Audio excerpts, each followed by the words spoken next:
Doctor साहब, आजकल ये नेचुरोपैथी के बारे में काफ़ी सुना जा रहा है, इसकी तरफ लोगों का काफ़ी रुझान हो रहा है। आखिरकार ये नेचुरोपैथिक में लोगों का रुझान क्यों बढ़ रहा है और इसमें आगे चल के लोगों का जो भविष्य है बनने वाला है या नहीं है, इसके बारे में शॉर्ट में बताएं। इससे रिलेटेड फिर मेरे कुछ क्वेश्चन हैं, उनके मैं आपसे उत्तर चाहूँगा। बहुत ही बढ़िया सवाल किया है।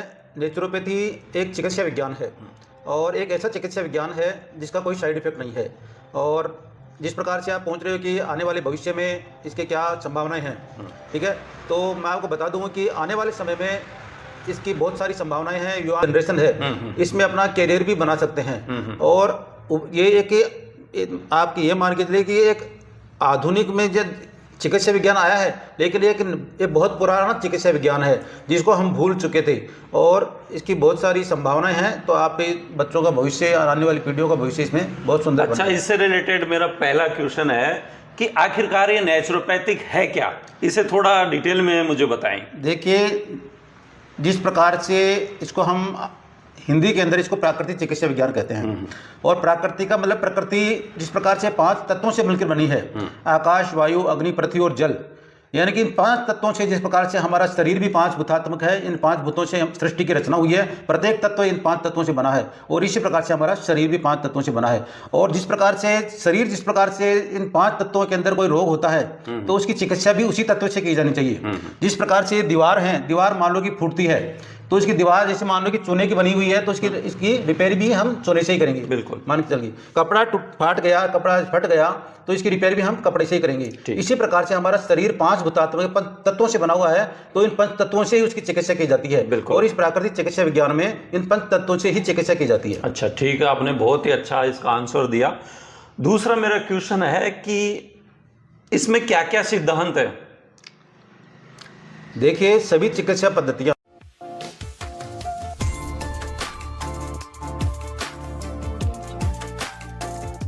चाहे एलोपैथी है, आयुर्वेद है, यूनानी है, होम्योपैथी है, वो अपने अपने सिद्धांतों पे काम करती है। इसी प्रकार से प्राकृतिक चिकित्सा विज्ञान भी अपने सिद्धांतों पे काम करते हैं। इसके कुछ सिद्धांत हैं। इसका जो पहला सिद्धांत है यह है कि सब रोग एक हैं, सब रोग एक हैं, उनकी चिकित्सा एक है। तो जितने भी रोग हैं और तो सभी रोगों को हम इस चिकित्सा विज्ञान के अंदर, जो इसका मुख्य जो सिद्धांत है कि रोग की चिकित्सा नहीं की जाती, इसमें रोगी की चिकित्सा की जाती है। यानी कि हम पूरी बॉडी का शोधन करते हैं, पूरी बॉडी के जितने भी टॉक्सिन हैं उनको बाहर निकालते हैं। इसका दूसरा सिद्धांत यह है कि रोग का कारण जीवाणु नहीं है। जो आज एलोपैथी के अंदर चाहे कोई भी रोग लेके चले जाइए आप, तो उसका कारण मानते हैं बैक्टीरिया या वायरस या इस प्रकार के जीवाणु वगैरह इस मानते हैं। लेकिन प्राकृतिक चिकित्सा विज्ञान के अंदर एक ही कारण है, वो है विजातीय तत्व। यानी कि शरीर के अंदर जहर, विषैला तत्व जिसको टॉक्सिन कहते हैं, वो है रोगों का कारण है। जिसमें मैं आपको यह नहीं कहूँगा कि कीटाणुओं का, जीवाणुओं का कोई अस्तित्व नहीं है, लेकिन जीवाणु वहीं पनपते हैं जहाँ पे गंदगी होती है। समझ रहे हैं आप? ठीक। रोग यानी कि कीटाणु, जीवाणु वहीं पनपते हैं जहाँ रोग होते हैं। तो हमारे शरीर में भी रोग तभी पैदा होंगे जब हमारे शरीर में गंदगी होगी। तो गंदगी को बाहर निकालने का एक अद्भुत विज्ञान, अद्भुत चिकित्सा विज्ञान, ये नेचुरोपैथी है। डॉक्टर साहब, मेरा अगला क्वेश्चन है, इस चिकित्सा विज्ञान में कैसे चिकित्सा की जाती है। बहुत में आकाश तत्व को लेकर के चलते हैं, जिसके अंदर पेशेंट को या जो भी चिकित्सा लेने आता है उसको हम एक तो खान पीन पे ध्यान देते हैं। ये आकाश चिकित्सा में आते हैं, उसको योगासन सजेस्ट करते हैं, एक्सरसाइज वगैरह उसको सजेस्ट करवाते हैं रोग के अनुसार। और साथ ही जिसको लंगर यानी कि इसमें उपवास पर ध्यान दिया जाता है कि सीधा इसका संबंध हमारे उपवास से, यानी कि बॉडी को टॉक्सिन को बाहर निकालने के लिए बॉडी के हमारे डाइजेशन सिस्टम को रेस्ट देना जरूरी हो जाता है, तो हम उपवास करवाते हैं। अगला इसमें जिस प्रकार से अगला तत्व आता है अग्नि, तो इसके अंदर हमारे चिकित्सा विज्ञान में ऐसे विधियां हैं जिसके अंदर अग्नि तत्व के, यानी कि उसको हीट दी जाती है। इसके अंदर बहुत सारे प्रोसीजर होते हैं। आपको गर्म सेक होता है, स्टीम होती है, स्टीम में भी कई तरह के होते हैं, लोकल स्टीम होती है या पूरी बॉडी को स्टीम देनी पड़ती है। ये सारे प्रोसीजर अपनाए जाते हैं। अगला तत्व आता है, इसके अंदर एक मिट्टी चिकित्सा होती है, जिसके अंदर भी हम पेशेंट को रोग के अनुसार, जैसे मान लो कि सबसे पहले इसका पेट ठीक करते हैं। पेट ठीक करने के लिए उसके पेट के ऊपर मिट्टी की पट्टी लगाते हैं और उसको और भी स्थानीय तरीके से हम जिस प्रकार से और कहीं उसको परेशानी है तो मिट्टी का प्रयोग करते हैं। और मड बात भी होता है, इसके अंदर पूरी बॉडी को अंदर मिट्टी से स्नान करवाते हैं, जिसके अंदर गुणवत्तापूर्ण मिट्टी लेकर के उस प्रकार से वैज्ञानिक तरीके से उसका मिट्टी स्नान करवाते हैं। अगला जिस प्रकार से आकाश, वायु, अग्नि, पृथ्वी, जल चिकित्सा होती है, जिसके अंदर गर्म ठंडा सेक होता है, गर्म ठंडा स्नान होता है, गर्म ठंडा पाद स्नान होता है। इस प्रकार से ये सारी पंच तत्वों को लेकर के हम बॉडी को डिटॉक्सिफाई करते हैं, यानी कि शरीर। मेरा नेक्स्ट क्वेश्चन है कि नई पीढ़ी को इससे जोड़ने के लिए क्या कदम उठाए जाने चाहिए?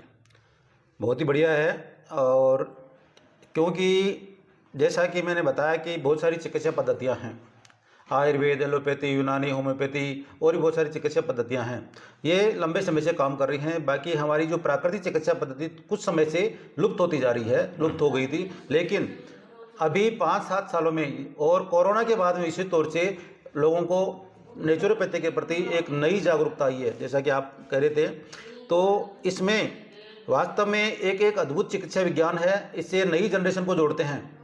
तो आने वाले समय के अंदर सब लोग, न केवल भारत में बल्कि समग्र विश्व में सब लोग ये समझ चुके हैं कि कोई भी दवाई, चाहे एलोपैथी है या और भी चिकित्सा पद्धतियों की है, कहीं ना कहीं साइड इफेक्ट करती हैं।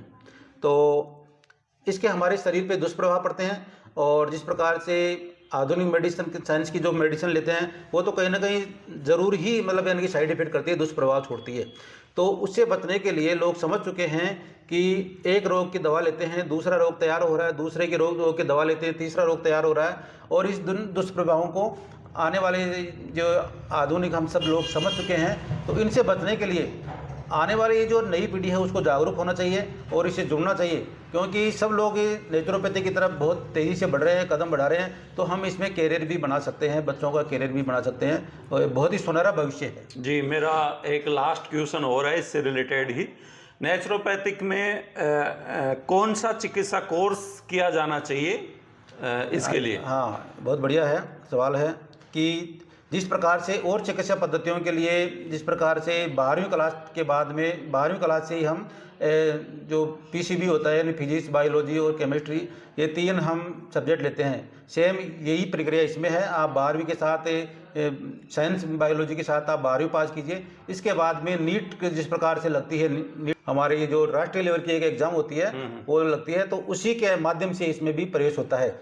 और इसका कोर्स भी 5.5 साल का कोर्स होता है, और 5.5 साल के बाद में एक इंटर्नशिप होती है। उसके बाद में हम एक चिकित्सक, एक प्राकृतिक चिकित्सक, नेचुरोपैथ तैयार हो जाता है, और उसका भविष्य आने वाले समय में बहुत ही बढ़िया है। जी, मुझे बहुत अच्छा लगा आपसे बात करके, और जो मेरे क्वेश्चन है उनका मुझे जहाँ तक है मेरे को हल मिल चुका है।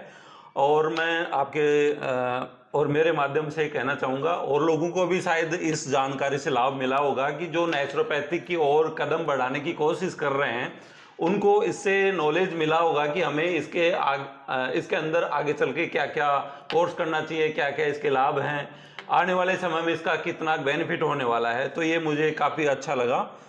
आपका बहुत बहुत धन्यवाद। धन्यवाद बहुत बहुत। और मैं दर्शकों से यही कहूँगा कि हम नेचुरोपैथी की ओर बढ़ें, और हमारे शरीर को डिटॉक्सिफाई करने का जो एक बहुत ही वैज्ञानिक तरीका है, जब भी आप अवसर मिले से आने वाले समय में आपके गांव, मोहल्ले, शहर में सभी जगह नेचुरोपैथी सेंटर स्थापित होने वाले हैं, ये मान के चलिए।